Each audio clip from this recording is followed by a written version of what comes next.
할렐루야. 우리 옆 사람하고 한번 인사하실까요? 환영합니다. 잘 오셨습니다.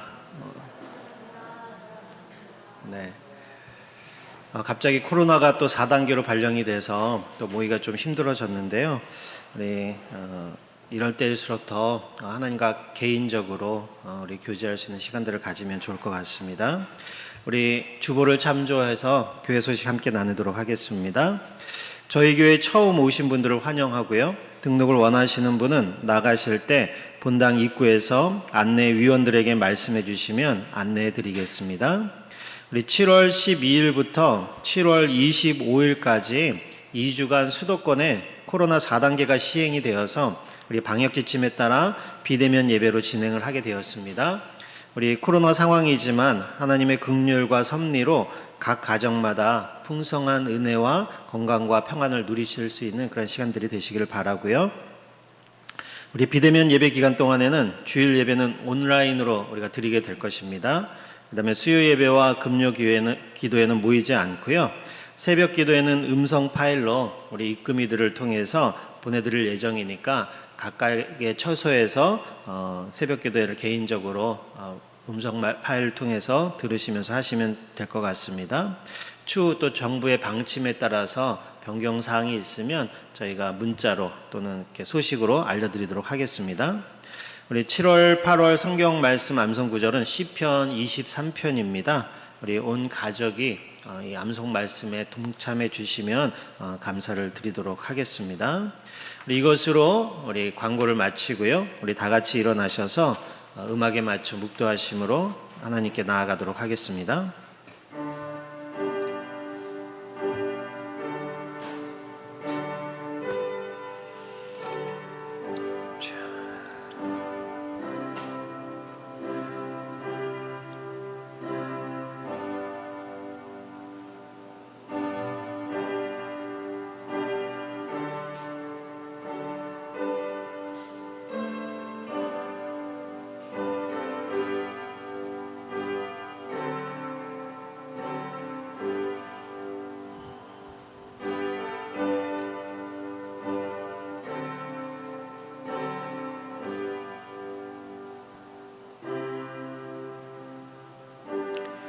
오직 여호와는 그 성전에 계시니 온 땅은 그 앞에서 잠잠할지니라. 기쁨으로 여호와를 섬기며 노래하면서 그의 앞에 나아갈지어다. 하나님은 영이시니 예배하는 자가 영과 진리로 예배할지니라. 아멘. 우리 다 같이 사도신경 하심으로 우리의 신앙을 고백하도록 하겠습니다. 나는 전능하신 아버지 하나님 천지의 창조주를 믿습니다. 나는 그의 유일하신 아들 우리 주 예수 그리스도를 믿습니다. 그는 성령으로 잉태되어 동정녀 마리아에게서 나시고 본디오 빌라도에게 고난을 받아 십자가에 못 박혀 죽으시고 장사된 지 사흘 만에 죽은 자 가운데서 다시 살아나셨으며 하늘에 오르시어 전능하신 아버지 하나님 우편에 앉아 계시다가 거기로부터 살아있는 자와 죽은 자를 심판하러 오십니다.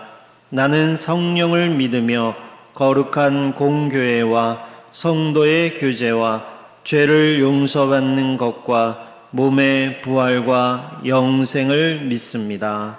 아멘.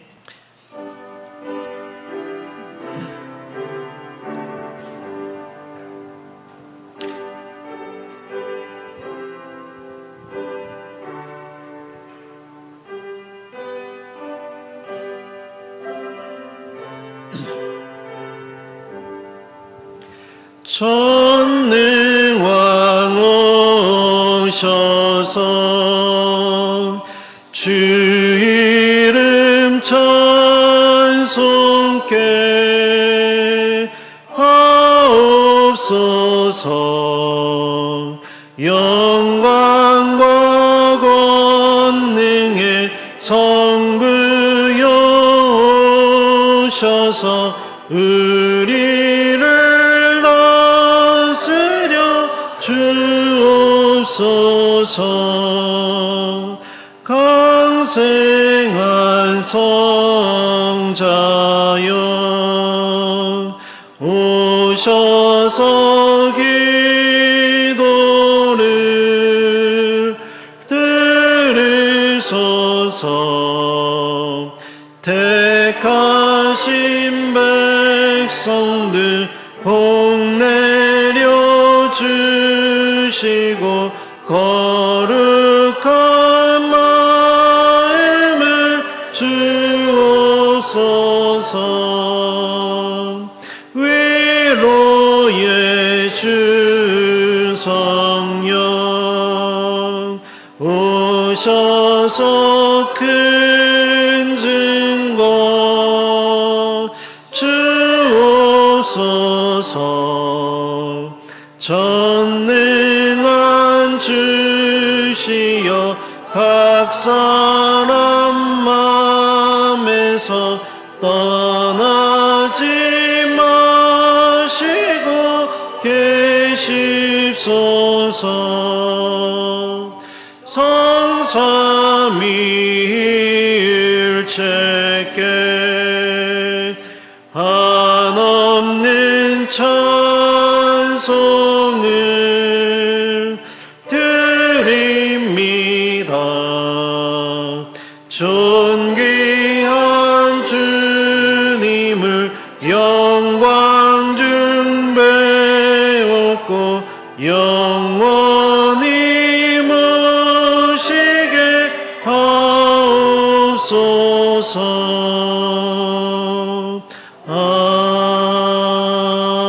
아멘. 우리 지난 한 주간 우리의 죄와 또 감사의 내용들을 주님께 고백한 후에 우리 안철규 집사님 대표로 기도해 주시겠습니다. 하나님 아버지 감사합니다.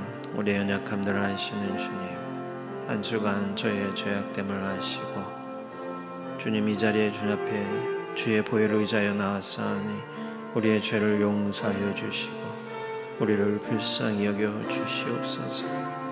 우리의 마음과 모든 것을 다해 주님을 높이며 주님을 찬양하며 주님 의지하기를 원합니다. 주님, 우리의 마음을 불쌍히 여겨 주시옵소서. 하나님, 우리를 구원해 주신 것에 감사하게 도와주시고 모든 것에 감사의 조건들을 발견할 수 있는 우리의 믿음이 되게 도와주셔서 하나님, 늘 감사와 찬양이 넘치는 우리의 삶이 되게 도와주시옵소서. 우리의 마음을 열어 주시옵소서. 우리의 마음을 주장하여 주시옵소서. 주님 도와주시옵소서. 함께하여 주실 줄을 믿습니다. 아멘. 주여 도와주시옵소서.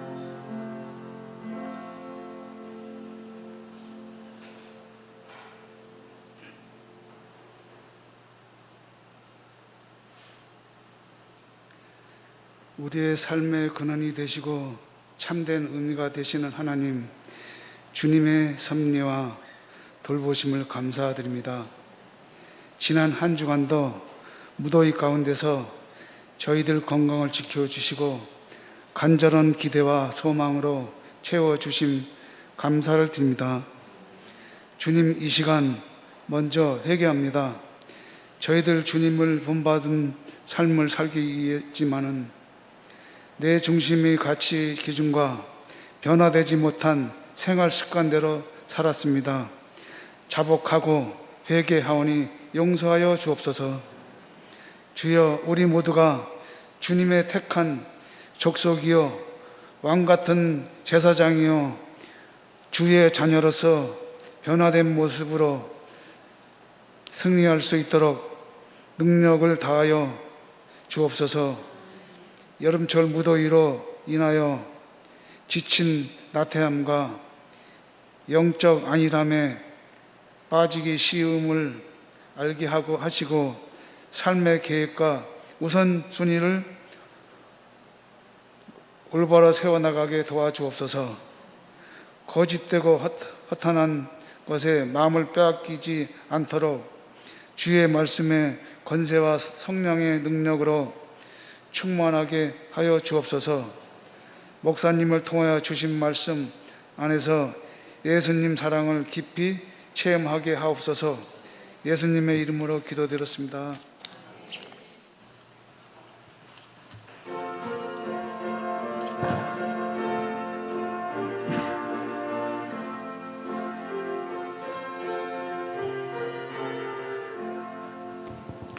내 진정 사모하는 친구가 되시는 구주 예수님은 아름다워라. 산 밑에 백합하여 빛나는 새벽별, 주님 영원할 길 아주 없도다. 내 맘이 아플 적에 큰 위로 되시며 나 외로울 때 좋은 친구라. 주는 저 산 밑에 백합 빛나는 새벽별, 이 땅 위에 비길 것이 없도다. 내 맘의 모든 염려 이 세상 고락도 주님 항상 같이 하여 주시고, 시험을 당할 때에 악마의 계교를 즉시 물리치사 나를 지키네. 온 세상 날 버려도 주 예수 안 버려 끝까지 나를 돌아보시니. 주는 저 산 밑에 백합 빛나는 새벽별, 이 땅 위에 비길 것이 없도다. 내 맘을 다하여서 주님을 따르면 길이 길이 나를 사랑하리니. 물불이 두렵지 않고 창검도 겁없네. 주는 높은 산성 내 방패시라. 내 영혼 먹이시는 그 은혜 누리고 나 친히 주를 뵙기 원하네. 주는 저 산 밑에 백합 빛나는 새벽별, 이 땅 위에 비길 것이 없도다.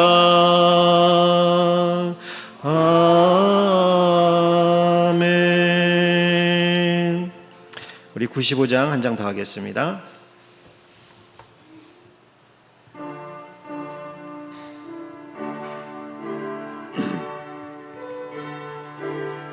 우리 박수 치면서 찬양하겠습니다. 나의 기쁨 나의 소망 되시며 나의 생명이 되신 주, 밤낮 불러서 찬송을 드려도 늘 하신 마음 뿐일세.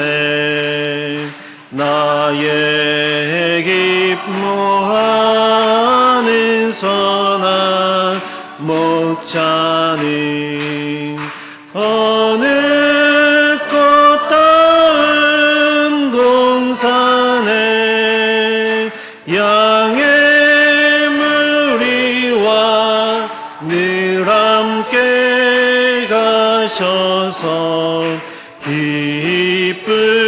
기쁨을 함께 하실까. 길도 없이 거친 넓은 들에서 갈 길 못 찾아 애쓰며 이리저리로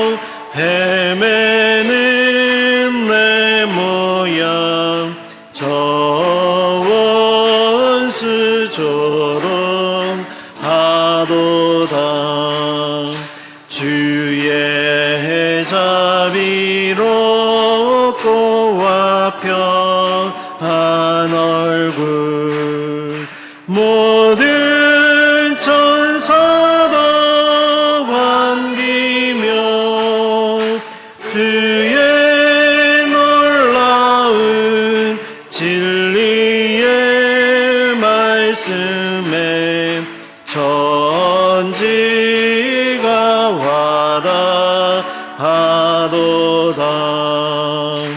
나의 진정 사모하는 예수님, 음성조차도 반갑고 나의 생명과 나의 참 소망은 오직 주 예수 뿐일세. 아멘. 우리 이번 달 외울 암송 말씀 한번 보도록 하겠습니다. 주보 앞면을 참조해 주시고요. 우리 시편 23편 1절부터 3절까지 오늘 같이 읽고요. 1, 2절은 암송하도록 하겠습니다. 우리 주보를 참조해 주시고 우리 1절부터 3절까지 먼저 한번 같이 읽도록 하겠습니다. 시작. 나의 목자시니 내게 부족함이 없으리로다. 그가 나를 푸른 풀밭에 누이시며 쉴만한 물가로 인도하시는도다. 내 영혼을 소생시키시고 자기 이름을 위하여 의의 길로 인도하시는도다. 아멘. 우리 1절, 2절은 우리 같이 한번 암송해 보도록 하겠습니다. 암송하실 수 있는 분은 같이 암송해 주시고요. 그렇지 않은 분은 우리 주보나 화면을 참조해 주시면 좋겠습니다. 같이 해보겠습니다. 시작. 여호와는 나의 목자시니 내게 부족함이 없으리로다. 그가 나를 푸른 초장에 누이시며 쉴만한 물가로 인도하시는도다. 아멘. 네, 푸른 풀밭인데 제가 초장이로 옛날 걸로 외워버렸네요. 네, 우리 이번 한 주간은 3절까지 우리 같이 한번 또 암송해 주시고요. 다음 주에 우리 또 같이 암송하도록 하겠습니다. 오늘 우리에게 주시는 하나님의 말씀은 룻기 4장 11절부터 우리 22절까지 말씀을 같이 보도록 하겠습니다.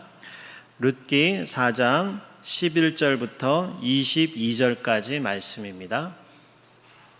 제가 봉독해 드리도록 하겠습니다. 성문에 있는 모든 백성과 장로들이 이르되 우리가 증인이 되나니 여호와께서 내 집에 들어가는 여인으로 이스라엘의 집을 세운 라헬과 레아 두 사람과 같게 하시고 내가 에브랏에서 유력하고 베들레헴에서 유명하게 하시기를 원하며 여호와께서 이 젊은 여자로 말미암아 내게 상속자를 주사 내 집이 다말이 유다에게 낳아준 베레스의 집과 같게 하시기를 원하노라 하니라. 이에 보아스가 룻을 맞이하여 아내로 삼고 그에게 들어갔더니 여호와께서 그에게 임신하게 하심으로 그가 아들을 낳은지라. 여인들이 나오미에게 이르되 찬송할지로다.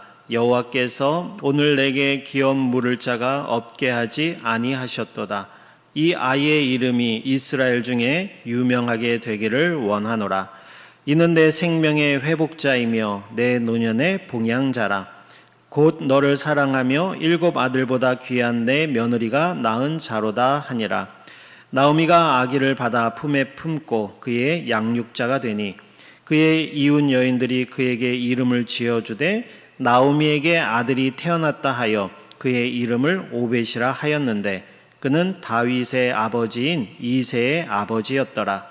베레스의 계보는 이러하니라. 베레스는 헤스론을 낳고 헤스론은 람을 낳았고 람은 암미나답을 낳았고 암미나답은 나손을 낳았고 나손은 살몬을 낳았고 살몬은 보아스를 낳았고 보아스는 오벳을 낳았고 오벳은 이새를 낳고 이새는 다윗을 낳았더라. 아멘.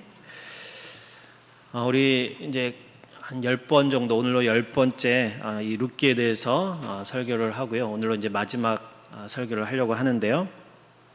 우리가 지난 시간까지 이 나오미, 룻, 이 보아스 이 세 사람이 하나님의 섭리에 순종함으로 인해서 자신의 삶 속에서 그 하나님의 헤세드, 하나님의 그 긍휼을 행하며 살아갈 때에 하나님께서 결국엔 어떻게 이 세 사람을 복되게 하셨는지에 대해서 우리가 이제 살펴보았습니다. 오늘 읽은 이제 이 11절, 12절 이 말씀 가운데 보면은 이제 그 자리에 같이 증인으로 있었던 장로들과 그 성문에 모여있던 백성들이 이제 환호하듯이 일제히 이 두 사람의 결혼에 대해서 확증을 하고 기쁨의 그 축복의 말들을 쏟아내는 그런 장면이 이제 오늘 읽은 본문에 나오는 건데요. 오늘은 이 축복의 내용을 따라가면서 마지막 말미에 왜 이런 축복을 하고 있고 왜 족보로 이 룻기가 끝나는가라는 것을 살펴봄으로 인해서 이 룻기의 저자가 우리에게 과연 이 마지막 장면을 통해서 우리에게 말하고자 하는 것이 무엇인가를 한번 같이 살펴보고자 합니다. 우리가 가장 먼저 이 보아스의 아내가 될 이 룻을 향해서 이 장로들과 백성들이 축복하는 말들을 살펴보면 이렇게 축복을 하고 있습니다. 11절 중반절에 보니까 여호와께서 내 집에 들어가는 여인으로 이스라엘의 집을 세운 라헬과 레아 두 사람과 같게 하시고 라고 하면서 이 룻을 레아와 라헬에 비교해서 축복을 하고 있는 것을 볼 수가 있습니다. 우리가 잘 알고 있다시피 이 라헬과 레아는 요셉의 아브라함의 이삭의 아들 요셉의 아내였죠. 그리고 이 야곱과 이 레아와 라헬 이 사이에서 12명의 아들이 태어나서 그 12명을 기초로 이스라엘의 12지파가 완성이 되고 이스라엘이라는 큰 민족이 세워지는 것을 우리가 알 수가 있습니다. 이렇게 놓고 본다 그러면 이 라헬과 이 레아라는 여인은 이스라엘이라는 나라를 세운 어떻게 보면 국모와 같은 그러한 존재다라고 말씀을 드릴 수가 있는데요. 특히 오늘 성경에도 보니까 이 라헬과 레아를 말할 때 그 앞에 이스라엘의 집을 세운이라는 수식어를 붙임으로 인해서 이 여인들을 통해서 나온 아들들이 결국에는 이스라엘을 만들었다, 형성했다라는 것을 우리로 말하고 있습니다. 근데 이 이스라엘을 세운 라헬과 레아를 지금 이 룻과 비교하고 있다라는 사실에 우리가 주목을 해야 되는데요. 이 말은 이 라헬과 레아가 이스라엘 민족을 형성하는 국모와 같은 역할을 했듯이 지금 보아스와 결혼하는 이 룻이 이스라엘 역사에서 그와 같은 역할을 하기를 이제 축복하는 말이다라고 우리가 볼 수가 있습니다. 이것은 단순히 그냥 어떤 한 가정을 축복하는 말이라기보다는 실제로 17절에 보면은 이 룻이 다윗의 할아버지가 될 오벳을 낳아서 메시아의 그 가계를 이어가는 아주 중요한 역할을 하고 있다는 것을 우리가 볼 때에 이것이 단순히 한 가정을 향한 축복만은 아니다라는 것을 우리가 이제 짐작할 수가 있습니다. 또한 마태복음 1장에 보면은 이방 여인이었던 이 룻이 국모 역할을 했던 라헬과 레아도 들어가지 못하는 그 예수님의 족보에 그 명단에 이 룻의 이름은 들어간 것을 우리가 볼 수가 있는데요. 어떻게 이러한 놀라운 일이 일어날 수 있었는가? 이러한 사실로 지금 룻기의 저자가 우리로 하여금 이것을 읽고 있는 우리로 하여금 무엇을 깨닫기를 원하고 있는가라는 것이 이제 앞으로 우리가 이제 살펴볼 주요 내용입니다. 이제 두 번째 축복 말씀을 보면은 이제 보아스에 대한 축복인데요. 보아스의 축복에 대한 말씀은 11절 하반절에 있습니다. 거기에 보면 내가 에브랏에서 유력하고 베들레헴에서 유명하게 하시기를 원하며 라고 이제 이렇게 되어 있죠. 여기서 나오는 에브랏과 베들레헴은 다른 곳이 아닙니다. 베들레헴의 옛 이름이 에브랏이에요. 그러니까 지금 에브랏, 베들레헴 이렇게 이야기하는 것은 뭐냐면 이제 강조를 하고 있는 겁니다. 너가 이 베들레헴이라는 땅에서 유력하고 유명한 사람이 되라라는 어떤 강력한 강조의 메시지가 들어있는 건데요. 우리말 성경은 이 두 문장을 뭐뭐 하시기를 원하며라는 어떤 기원하는 형태의 문장으로 이렇게 번역을 했지만 원문을 보면은 기원문의 형태가 아니라 이렇게 되라라는 명령형으로 쓰여져 있습니다. 결국 이것은 뭐냐면 하나님께서 그 하나님의 그 헤세드, 하나님의 그 긍휼을 삶에서 시행하며 사는 이 사람들에게 반드시 하나님이 유력하게 되고 유명하게 되는 그러한 복을 주셔야 된다라는 그런 어떤 강력한 염원이 담긴 그러한 축복의 말이다라고 우리가 생각해 볼 수가 있는데요. 결국 이들의 이런 축복의 말대로 이 보아스는 베들레헴을 고향으로 하는 유력하고 유명한 사람인 다윗 왕과 예수 그리스도의 조상이 되었다라는 것을 우리가 성경을 보면 알 수가 있습니다. 우리가 조금 전에도 살펴본 룻도 그렇고 이 보아스도 그렇고 이 두 사람을 향한 장로와 그 백성들의 축복의 그 귀결점이 어디로 향하고 있는지를 우리가 살펴본다 그러면 1차적으로는 다윗을 향하고 있고 2차적으로는 다윗의 후손으로 오실 예수 그리스도를 향하고 있음을 알 수가 있습니다. 우리가 이것은 세 번째 축복의 말을 보면 좀 더 자세히 알 수가 있는데요. 세 번째 축복의 말은 12절 말씀입니다. 우리 12절 말씀은 같이 한번 읽어보도록 하겠습니다. 12절 말씀입니다. 읽어보겠습니다. 시작.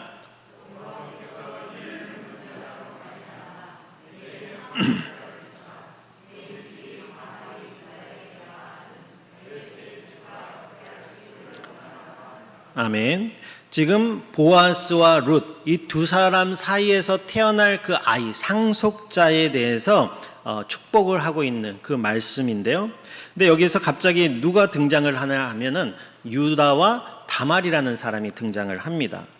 지금 보아스와 룻을 축복하는데 왜 갑자기 그리고 하필 이 유다와 다말이라는 두 사람이 등장을 할까? 이 내용을 아시고 있는 분들은 아마 왜 이 사람들이 이 두 사람을 축복하는데 등장을 하지? 라고 아마 생각이 나실 겁니다. 왜냐하면 이 유다와 다말 이 두 사람의 사이는 시아버지와 며느리의 관계입니다. 근데 이 시아버지와 며느리 사이에서 아들이 나오는데 그 아들이 베레스라는 사람입니다. 그러니까 우리가 오늘날 그냥 외형적으로만 보면은 시아버지와 며느리가 관계를 해서 아들을 낳았다는 이야기를 하고 있는 거예요. 근데 그것을 지금 보아스와 룻을 비교해서 축복의 말로 하고 있다라는 거죠.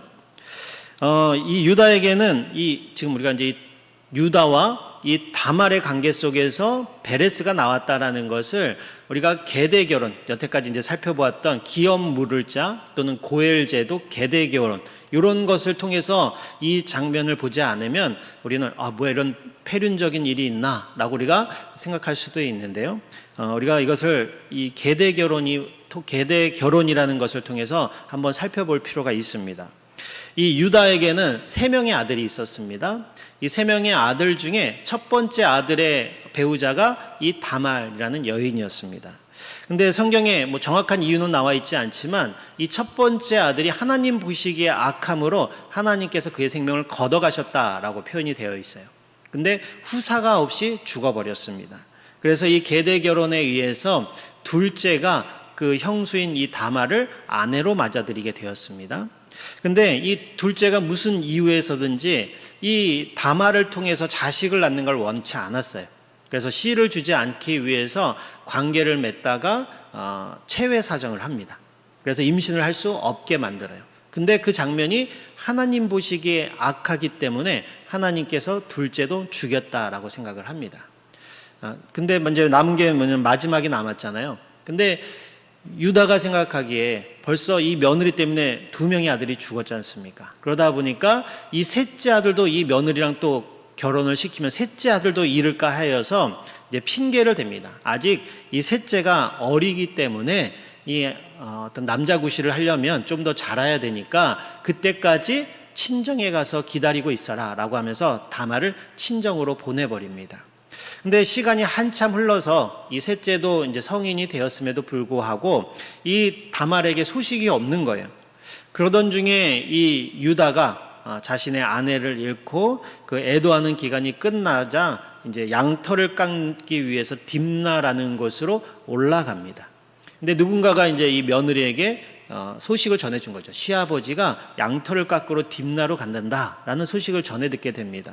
그 소식을 들은 이 다말이 이제 과부의 상복을 벗고 이제 창녀처럼 차림새를 다 꾸민 다음에 그 길목에 서서 이 유다를 유혹을 하는 거예요. 근데 이 유다가 그 창녀 분장을 한 이 다말이 며느리인 줄은 꿈에도 생각을 못하고 이제 둘이 이제 관계를 맺게 되죠. 이제 관계를 맺게 됐는데 마침 뭐 아무것도 준비 없이 갔는지 그 화대를 지불할 돈이 없었던 겁니다. 그래서 그 증거품으로 인해서 자신의 도장과 지팡이를 맡기고 가요. 그래서 나중에 이제 염소를 데리고 와서 그 화대를 지불하려고 왔더니 그 여인이 사라지고 없는 겁니다. 그렇게 하고 나서 이제 그 모든 걸 다 잊어버리고 지냈는데 어느 날 이제 소식이 들리는 거예요. 그 친정집에 가 있던 며느리 다말이 임신을 했다더라. 불륜 관계를 맺어서 지금 배가 남산만해졌다라는 소식을 이제 듣게 되는 겁니다. 그래서 이 유다가 화가 나서 이 며느리를 죽이려고 불륜을 저지른 이 며느리를 죽이려고 찾아가서 죽이려고 하니까 이 다말이 갑자기 도장과 지팡이를 내놓으면서 나를 임신한 사람이 이 지팡이와 도장의 주인입니다라는 이야기를 하는 거죠. 그걸 딱 봤을 때에 그제서야 유다가 그때 내가 관계했던 사람이 다말이었구나라는 것을 깨닫습니다. 근데 중요한 것은 그 장면을 목격한 유다가 이 며느리를 책망하는 것이 아니라 뭐라고 성경에 보면 고백하고 있냐면 자신이 막내 아들을 주지 않았음이 잘못이다라고 이야기를 하면서 집으로 돌아가는, 그리고 그다음부터는 관계를 맺지 않고 끊었다라는 이제 그런 얘기가 나오는데요. 이 이야기는 무엇을 이야기를 하냐면 단순히 어떤 다말이 자신의 정욕을 이기지 못해서 시아버지를 유혹해서 동침했다는 어떤 패륜녀의 이야기를 하려고 하는 것이 아니라 오히려 유다라는 사람이 자신의 아들을 지키겠다는 그런 욕심 때문에 계대 결혼의 의무를 하나님께서 그 계대 결혼이라는 것을 왜 주셨는지를 생각하지 않고 자기 아들을 지키려고 하는 그 욕심 때문에 그것을 시행하지 않은, 그래서 이 계대 결혼 정신에 순종하지 않은 것에 대한 어떤 잘못을 자기가 마지막에 고백을 하고 있는 것이고요. 이 다말은 오히려 그 계대 결혼의 정신에 따라서 그 상속자를 이어갈 수 있는 길을 내기 위해서 자기 시아버지를 유혹했다라는 것을 성경이 이야기를 하고 있는 것입니다. 다말의 입장에서 보면은 어떻게 보면 자기의 생명을, 그 도장과 지팡이를 받아놓지 않았다 그러면 불륜을 저지른 여인으로서 죽을 수도 있는 그런 위험을 감수하고라도 지금 이 계대 결혼이라는 그 제도에 순종하는, 그것을 어떻게 해서든지 이루어 가려고 하는 믿음에서 한 행동이다라는 것을 성경이 말을 하고 있는 것이고요. 당시의 사회법에 따라서 본다 그러면 잘못한 사람은 며느리 다말이 아니라 유다였다라는 것을 성경이 이야기를 하고 있습니다.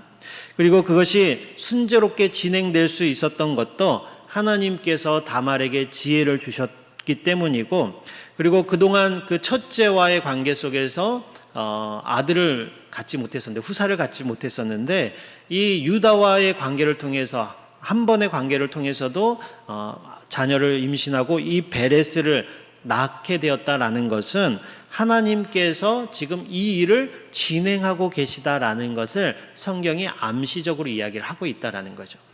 우리가 룻기에서도 이와 비슷한 사건이 있지 않습니까? 오늘 읽은 본문에서 나오지만 그 첫째 룻이 이미 전 남편과 오랜 세월 동안 결혼 생활을 하고 있었음에도 불구하고 후사가 없었는데, 이 보아스와 결혼을 하자마자 성경에 보니까 하나님께서 임신하게 하시고 애를 낳게끔 하셨다라고 이제 말씀을 하시고 있잖아요. 그러니까 그 모든 것들이 하나님께서 태래의 문을 여셨다라는 것을 암시적으로 우리에게 말을 하는 것을 볼 수가 있습니다. 그래서 하나님이 이 일을 행하고 계시다라는 증거로서 우리에게 보여주는 것이다, 우리가 볼 수가 있는데요. 이 유다 가문에 어떻게 보면 되는 대가 끊어질 수도 있는 그런 위기에서 지금 이 베레스라는 아이가 태어남으로 인해서 가문의 계보가 지금 이어지고 있는 것을 볼 수가 있습니다. 우리가 18장, 오늘 읽은 룻기 4장 18절에서 22절 말씀에 보면은 거기에 족보가 나오는데요. 이 베레스의 후손에서 이제 여리고 성의 기생이었던 라합과 결혼한 이 살몬이라는 사람이 나왔고요. 이 살몬과 라합은 보아스를 낳고 보아스와 룻은 결혼해서 오늘 말씀에 있는 것처럼 오벳을 낳았다고 이야기를 합니다. 그 다음에 이 오벳이 이새를 낳고 이새가 다윗 왕을 낳고 이 다윗 왕의 후손으로 누가 오십니까? 예수 그리스도가 오시게 되었다라는 것을 지금 말을 하고 있는 거예요. 결국 이 다말과 유다 사이에서 태어난 이 베레스는 단순히 가계를 잇는 정도가 아니라 메시아의 그 계보를 잇는 그러한 아주 놀라운 역할을 하고 있는 것을 볼 수가 있다라는 거죠. 단순히 어떤 패륜적인 사건이 아니다라는 것을 성경이 말을 하고 있는 겁니다. 오늘 이 말씀의 핵심은 이제 12절 말씀에 나오는 여호와께서 이 젊은 여자로 내게 상속자를 주셨다라는 이 말이 굉장히 중요한 말입니다. 거기에 보면은 뭐가 나오냐면 상속자라는 말이 나와요. 이 상속자라는 것은 우리가 잘 알다시피 대를 이어갈 수 있는 어떤 자식, 그런 것을 가리키죠. 룻이 이 룻기에서 회복하기를 원하는 것, 우리가 이제 그 기업 물음을 통해서 회복하기를 원하는 것은 단순히 땅을 의미하는 것이 아니라 어떻게 보면은 대를 이어갈 수 있도록 만드는 이 상속자라는 것을 주목해야 된다라는 겁니다. 우리가 잃은 땅을 찾는다 할지라도 그것을 이어갈 수 있는 상속자가 없다면 그 땅을 얻는 것이 아무런 의미가 없는 것처럼 이 기업 물음에 있어서도 단순히 땅을 물르는 것이 중요한 것이 아니라 땅을 물음으로 인해서 그에게 후사를 만들어주고 그 후사를 통해서 계속해서 그 기업이 물려져 갈 수 있도록 만드는 것이 중요하다라는 것을 오늘 성경이 이야기를 하는 건데요. 10절 말씀, 룻기 4장 10절에 보면 또 말론의 아내 모압 여인 룻을 사서 나의 아내로 맞이하고 라고 말하고 있습니다. 이게 계대 결혼을 얘기를 하는 거죠. 그 다음에 그 규례를 제정하신 목적이 어디 있는가가 이제 이어서 나오는데 그 죽은 자의 기업을 그 이름으로 세워 그 이름이 그 형제중과 그곳 성문에서 끊어지지 않게 하기 위해서다라고 이야기를 하고 있습니다. 이게 좀 설명을 더한다 그러면 후사가 없이, 그러니까 상속자가 없이 그 사람이 죽으면 그 가문은 하나님의 그 언약 백성 중에서 영영이 끊어지게 된다라는 거예요. 하나님은 하나님의 나라를 이 가나안 땅이라는 기업을 상징적으로 이스라엘 백성들에게 영원한 기업으로 주심으로 인해서 그 하나님의 축복이 하나님의 그 나라가 영원토록 이어지기를 원하셨는데 그 백성 중에서 후사가 끊어지게 되면 더 이상 그 기업을 물을 자가 없어짐으로 인해서 언약 백성 중에서 영영이 끊어지게 된다라는 얘기예요. 그래서 하나님께서는 그것이 끊어지지 않도록 계대 결혼이라는 것을 만들어서 그 후사가 이어질 수 있도록 그것이 계속 상속되어져 나아갈 수 있도록 만들어 주셨다라는 것입니다. 우리가 이 계대 결혼이라는 것을 구속사적인 관점에서 보지 않으면 잘 이해가 되지 않는 그런 내용들입니다. 우리가 계대 결혼을 통해서 낳은 이 맏아들은 아까도 설명했지만 죽은 자를 상속해 주는 거예요. 죽은 자의 상속자로 나오는 겁니다. 우리 17절에 보면 17절 말씀을 다시 한번 읽어볼까요? 17절 말씀 다시 한번 읽어보겠습니다. 룻기 4장 17절 말씀 읽어보겠습니다. 시작.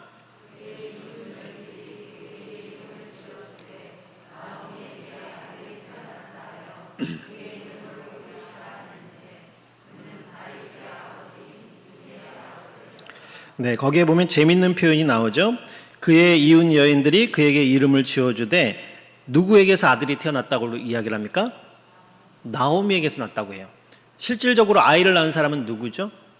룻입니다. 근데 지금 여인들이 축복하는 게 누구에게서 아이를 낳았다고 얘기를 하냐면 시어머니인 나오미에서 아들이 낳았다는 얘기를 해요. 이 말의 의미는 이 계대 결혼에 있다라는 거죠. 맏아들이 죽었을 때 이 계대 결혼을 통해서 처음에 아들이 나오면 그 아들은 누구를 이어주는 거, 누구의 후손으로 이어지는 거냐면 죽은 자의 후손으로 이어준다라는 거예요. 그렇기 때문에 지금 이 보아스와 룻을 통해서 나온 이 오벳은 결국 누구의 아들이 되는 겁니까? 나오미의 아들의 그 기업을 물러가는 사람으로 나온다라는 거예요. 그래서 나오미가 아들을 낳았다라는 표현을 이제 쓰고 있는 거죠.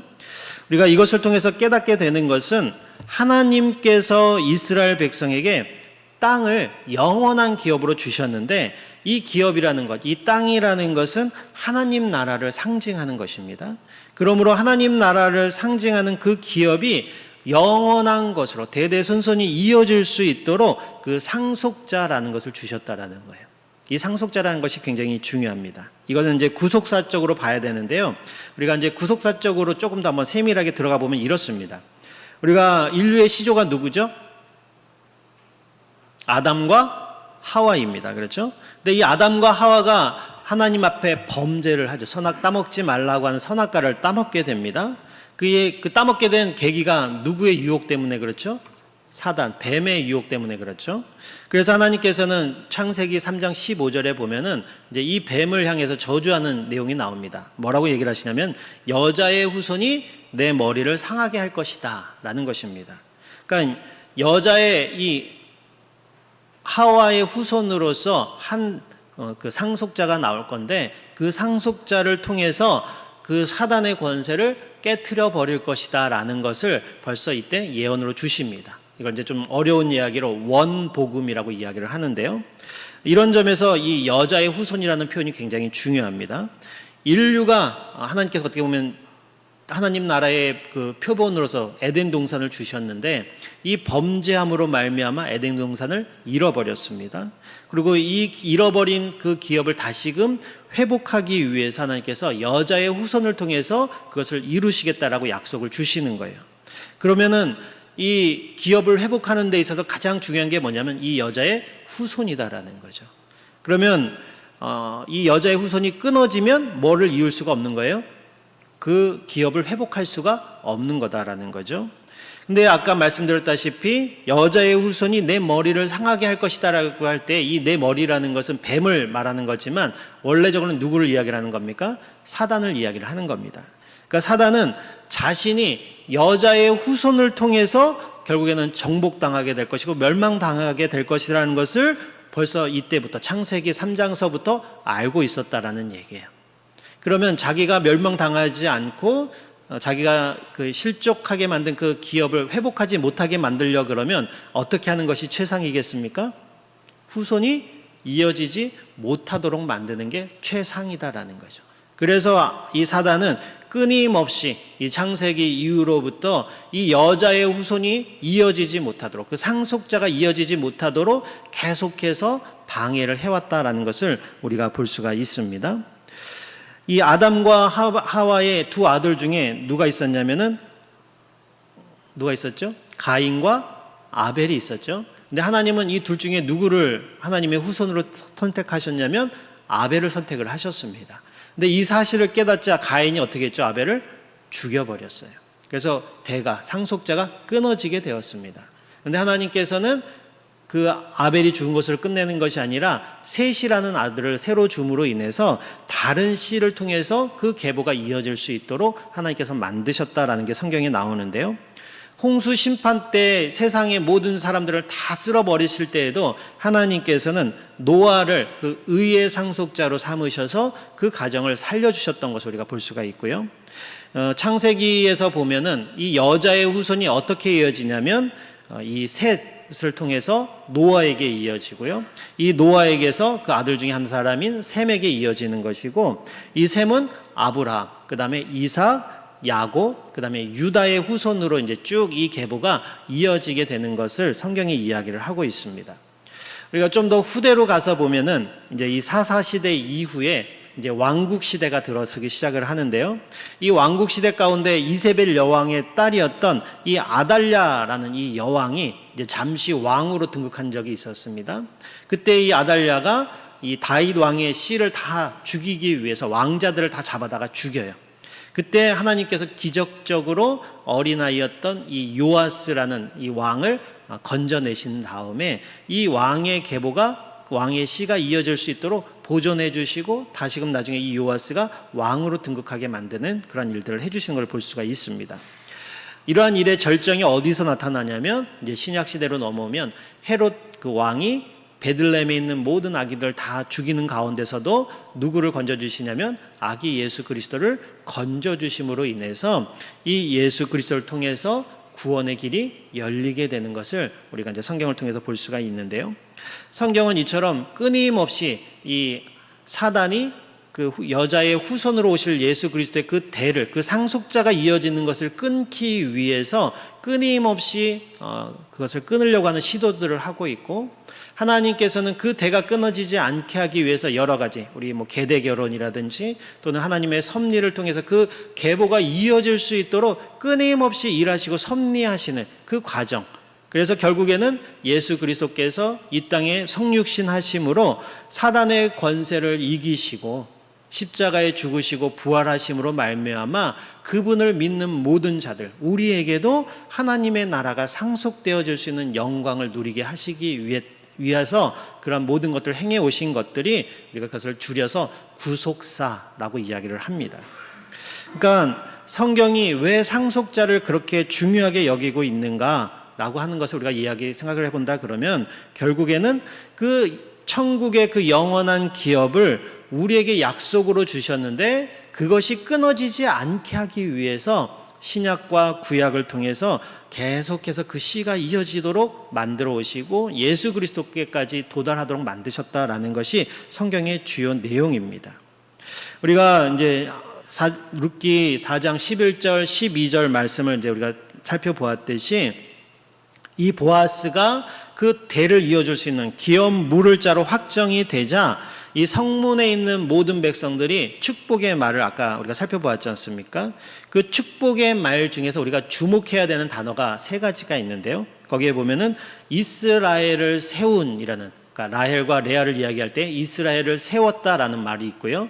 그 다음에 이 보아스를 축복할 때 썼던 유력하고 유명하다, 하게 되기를 원한다라는 이 말을 사용했지 않습니까?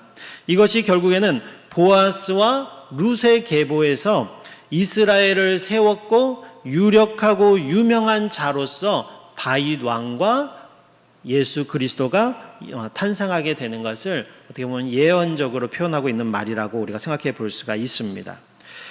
그리스도가 이 땅에 오심으로 우리가 오늘날 구원의 은혜를 누리고 있는 것이고요. 우리도 또한 그 영원한 기업인 천국의 소망을 가지고 살아갈 수 있는 그 유업에 포함된 자로서 우리가 살아가게 되었다라는 것입니다. 우리가 받은 구원이 그냥 값없이 주어지는 것이라고 해서 값싼 그런 복음이 아니라 이런 긴 세월 동안 창세기서부터 예수 그리스도가 오시기까지 이 장구한 세월 속에서 하나님의 그 삼위일체 하나님께서 신실하게 일하시고 그 상속자들이 이어갈 수 있도록 보호하시고 섭리하신 가운데 우리가 오늘날 구원을 얻게 됐다라는 것을 생각해 본다 그러면 우리의 이 구원이 얼마나 놀라운 것인가를 다시 한번 확인할 수 있는 그런 거라고 생각이 듭니다. 이것은 이제 창세기 49장 8절 10절의 말씀을 보면 더 정확하게 나오는데요. 우리 한번 찾아보도록 하겠습니다. 이거는 창세기 49장 8절에서 7절 10절에 있는 말씀입니다. 구약성경 창세기 49장입니다.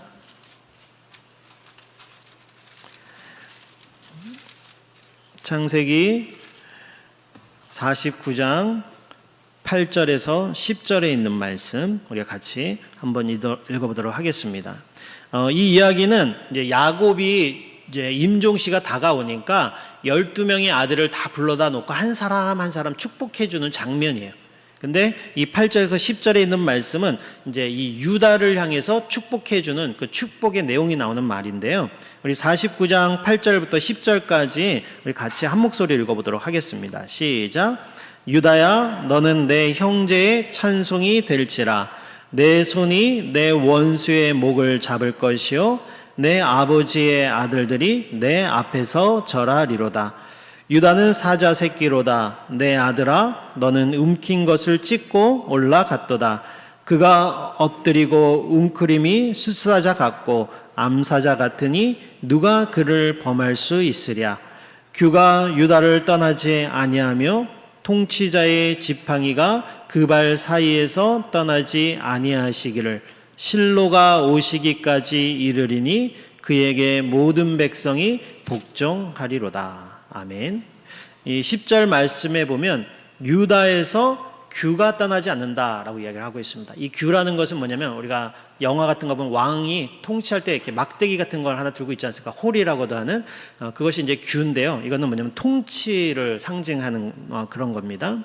그러니까 이 규가 떠나지 않는다라는 것은 뭐냐면은 이 왕권이 누구로부터 이어지냐면은 이 유다로부터 이어지는 것이고 그 유다의 후손 가운데 왕이 날 것이다라는 것을 이야기를 하고 있습니다. 근데 이 규가 떠나지 않는데 언제까지라고 이야기를 하고 있습니까? 10절 하반절에 보니까 실로가 오시기까지라고 되어 있습니다. 이 실로라는 말은 샬롬이라는 말과 관계된 단어인데요. 샬롬은 우리가 알고 있다시피 평화라는 말이잖아요. 이 실로라는 말은 뭐냐면 평화를 가져오시는 분이라는 말입니다. 평화의 왕으로 오실 메시아를 상징하는 거예요. 그러니까 벌써 이 창세기 49장에서 메시아가 누구의 후손으로 오실 것인가를 분명하게 이야기를 하고 있는 거죠. 유다의 후손으로서 메시아께서 오실 것이다 라는 것을 이야기를 하고 있습니다. 그러니까 유다와 다말에게서 태어난 이 계대 결혼에 의해서 이 유다를 향한 그 축복이나 또는 이 야곱의 축복 속에서 지금 보아스와 룻이 그 백성들이나 장로들이 축복하기를 그 유다와 다말을 축복하면서 그렇게 되기를 원한다라고 축복을 하고 있지 않습니까? 그러니까 이 보아스와 룻에게 태어날 그 상속자를 향한 축복이 뭐냐면 결국에는 하나님이 그 약속의 씨를 통해서 이 땅에 오실 그 메시아를 이야기하는 것처럼 이 그 후손을 통해서 그 상속자를 통해서 메시아가 오게 되실 것이다 라는 것을 이제 성경이 오늘 다시 한번 확인시켜주고 있는 것입니다. 이렇게 보면 이 세 가지 축복, 룻을 향한 축복이나 보아스를 향한 축복이나 아니면 그 둘 사이에서 태어날 그 아이, 그 상속자에 대한 그 축복의 내용들을 보면 결국에는 그것이 다윗 왕국을 세우게 되는 것이고 더 나아가면 누구까지 가는 겁니까? 메시아로 오실 예수 그리스도까지 그것이 이어진다라는 것을 볼 수가 있습니다. 우리가 룻기를 시작하면서 봤을 때 룻기 1장이 무슨 말로 시작하라고 있습니까? 한번 볼까요? 룻기 1장의 말씀에 보면은 그 시대상을 이야기를 하고 있어요. 뭐라고 이야기를 하고 있습니까? 같이 한번 읽어볼까요? 같이 한번 읽어보겠습니다. 시작. 네, 시작을 뭐로 이야기를 하고 있습니까? 사사들이 치리하던 때. 그러니까는 전혀 왕국의 개념과는 상관없이 그냥 사사들이 치리하던 때다라는 말로 룻기가 시작을 하고 있어요. 근데 사사들이 치리하던 때, 사사시대의 특징이 뭐라 그랬습니까? 뭐가 없는 시대죠? 왕이 없는 시대입니다. 왕이 없는 시대라는 것을 밝힘으로 시작을 했는데, 그래서 그 시대가 왕이 없기 때문에 자기 소견대로 마음대로 행하며 사는 시대를 400년간 살았다는 얘기예요. 그런데 그 왕이 없는 사사시대로 시작했던 이 룻기가 마지막에 오늘 읽은 말씀에 보면 마지막에 뭐로 끝나고 있습니까? 족보로 끝나고 있어요. 그리고 그 족보의 마지막이 어디까지 다다르고 있습니까? 다윗에게 이르고 있죠. 그러니까 왕이 없는 시대로 시작했지만 결국에는 끝을 다윗으로 끝냄으로 인해서 결국에는 왕이 있는 왕국이 세워질 것이다 라는 것으로 끝을 맺고 있다라는 거예요. 근데 이 왕국이 그냥 왕국이 아니라 앞으로 메시아가 그 뒤를 이어서 나와서 하나님의 구원의 역사를 완성하는 하나님의 왕국이 세워지게 될 것이다. 하나님이 왕으로서 통치하는 나라가 세워질 것이다 라는 것으로 이 룻기를 끝내고 있다라는 것입니다. 이것이 어떻게 이루어졌느냐? 그 시대의 사람으로 보면은 별 볼 일 없는 이방 여인인 룻과 어떻게 보면 그 시대의 사람으로서 생각한다 그러면 참 어리석은 삶, 내가 손해를 보면서 다른 사람의 유익을 위해서 살았던 하나님의 긍휼을 베풀며 산 그 보아스와 같은 그런 사람들을 통해서 하나님의 역사가 진행되어졌고 결국에는 그들을 통해서 하나님의 나라가 완성되게 될 것이다 라는 것을 오늘 성경이 우리에게 이야기를 하고 있는 것입니다. 이 룻과 보아스가 살아갔던 그런 삶의 방식은 하나님 편에 서는 것이고 하나님의 그 헤세드, 하나님의 그 긍휼을 베풀며 살아가는 신앙인의 모습으로서 우리에게 비춰지고는 있습니다. 하지만 이 사사시대라는 배경을 생각한다 보면 그 시대의 정신과 그 사람들의 삶의 풍조를 생각한다 보면 어떻게 보면 이 두 사람의 삶은 그 거대한 그 시대의 흐름에 비하면 보잘것없는 행보였을 수도 있다라는 것입니다. 하지만 이 사사시대에 그렇게 살았던 이 룻과 이 보아스의 살아가는 그 방식이 그 사람들이 보기에는 바보스럽고 세상 물정 모르고 자기 것도 챙기지 못하고 남에게 베풀기만 하는 그런 어리숙한 사람으로 비쳤을지는 모르지만 이들이 하나님을 찾고 하나님의 헤세드를 행하며 살아갈 때에 하나님은 이러한 사람들을 통해서 하나님의 나라를 이어가고 계시고 있다라는 것. 그래서 결국에는 왕이 없는 것으로 시작했지만 하나님의 나라가 이 사람들을 통해서 서게 된다라는 것을 오늘 룻기는 우리에게 말씀하고 있는 것이고 그렇게 세상 속에서 신실하게 일하고 계신 하나님의 경륜을 보여주는 아주 중요한 책이다라고 우리가 생각해 볼 수가 있습니다. 오늘 긴 시간 동안 우리가 룻기를 살펴보았는데요.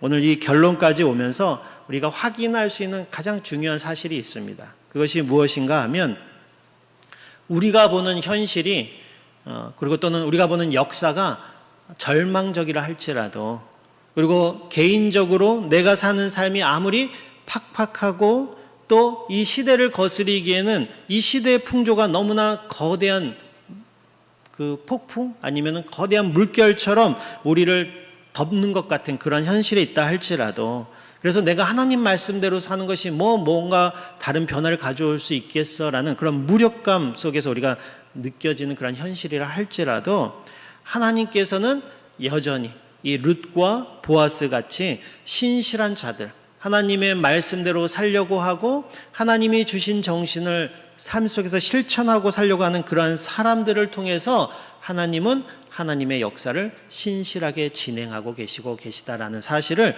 우리에게 보여주고 있다라는 것입니다.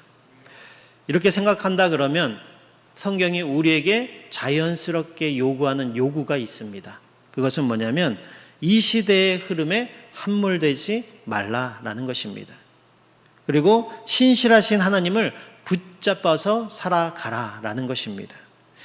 나와 나의 이익만을 위해서 사는 사람이 아니라 삶의 최고의 원리, 그것을 하나님이 원하시는, 하나님이 인정하시는 삶을 살라고 우리에게 요구하고 계시는 것이고, 그 삶이 이웃을 사랑하는 것이요 긍휼을 베풀며 사는 것이다 라는 것을 우리에게 말을 하고 있습니다. 우리는 오늘 이 말씀 앞에서 나 하나라도 이제는 성실과 정직과 또 신실한 그런 신자의 길을 가야 된다라는 것을 이 룻기를 통해서 오늘을 살아가고 있는 저와 여러분들에게 던지고 계시는 하나님의 도전이자 또 하나님의 격려로서 이 말씀을 우리에게 주고 있다라는 사실을 기억하시고 그렇게 살아갈 수 있는 저와 여러분들이 되시기를 진심으로 축원합니다. 이 시간 잠깐 기도하겠습니다.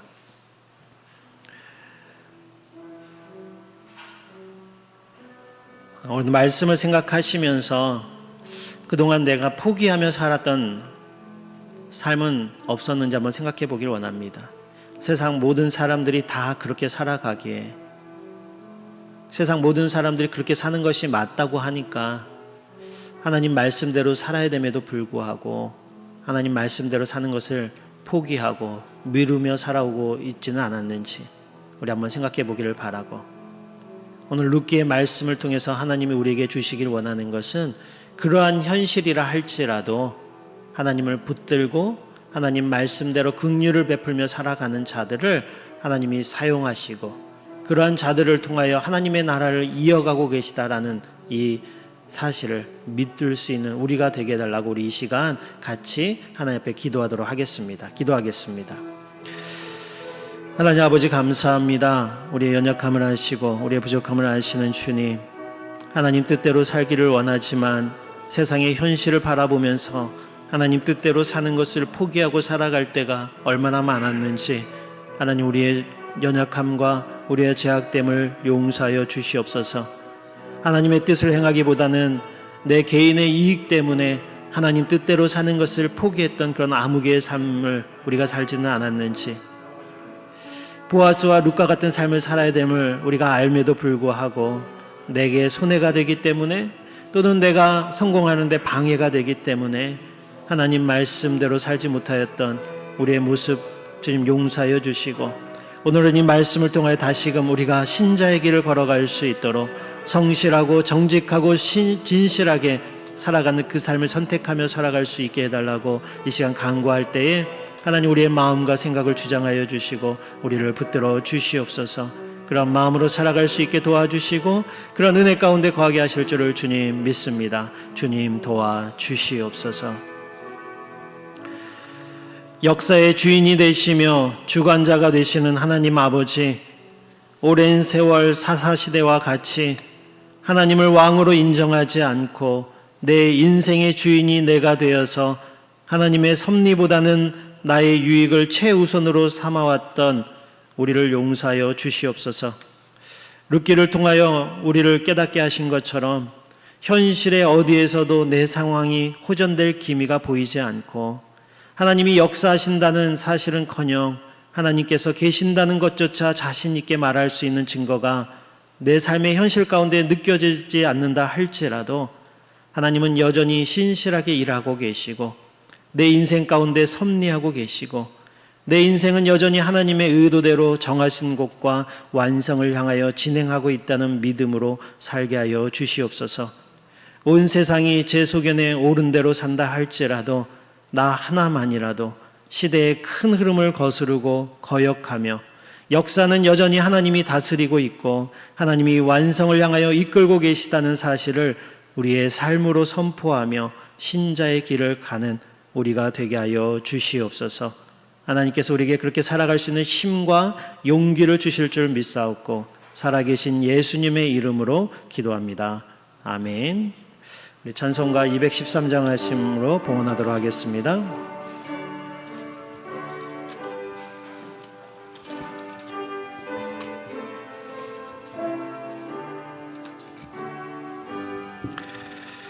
나의 생명 드리니 주여 받아 주셔서 세상 살아갈 동안 찬송하게 하소서. 손과 발을 드리니 주여 받아 주셔서 주의 일을 위하여 민첩하게 하소서. 나의 음성 드리니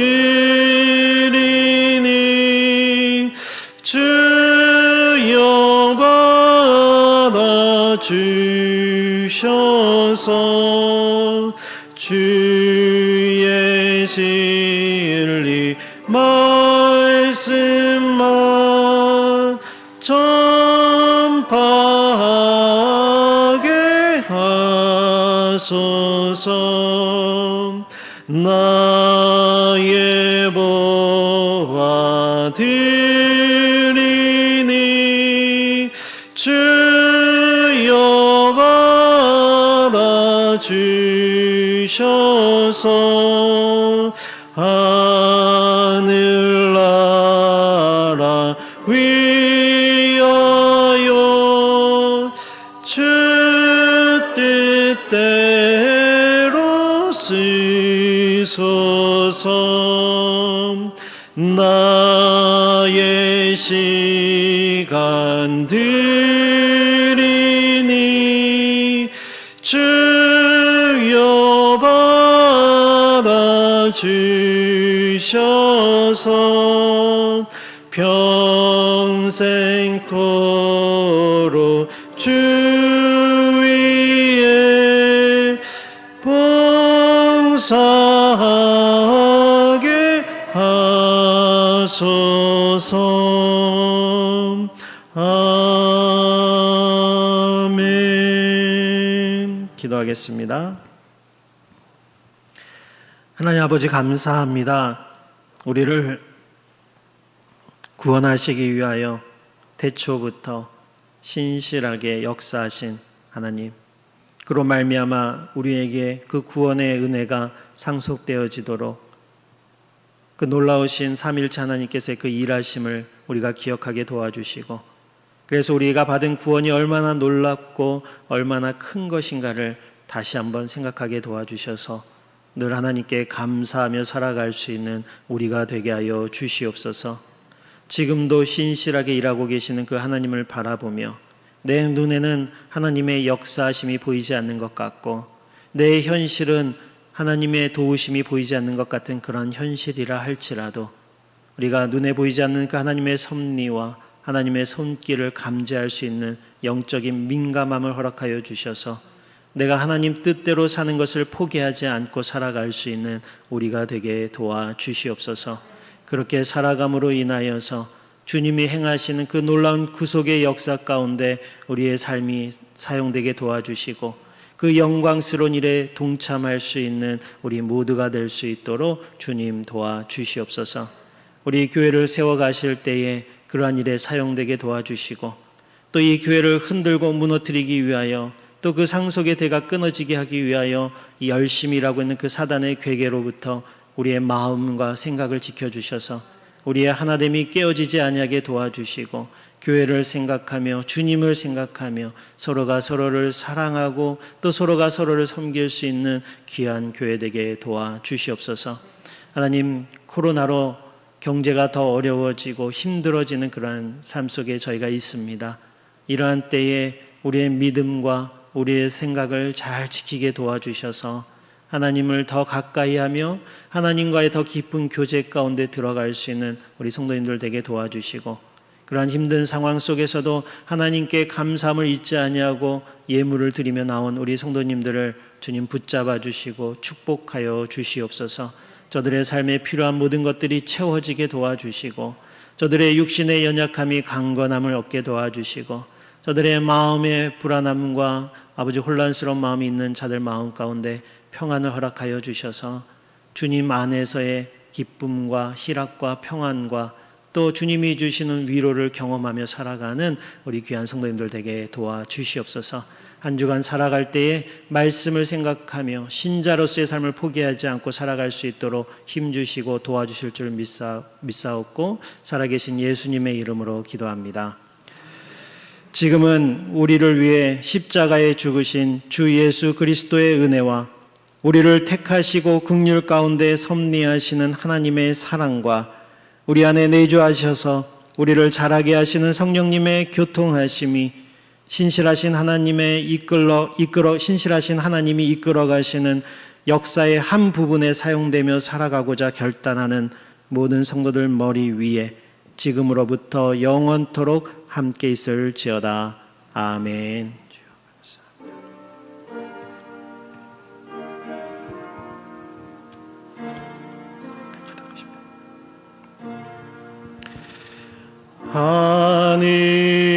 하늘에 계신 아버지 이름 거룩하사 주님 나라 임하시고 뜻이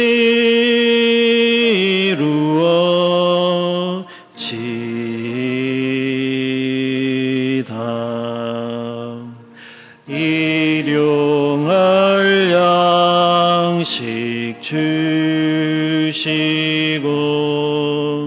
우리들의 큰 죄 다 용서하옵시고 또 시험에 들게 마시고 악에서 구원하소서. 대개 주의 나라 주의 권세 주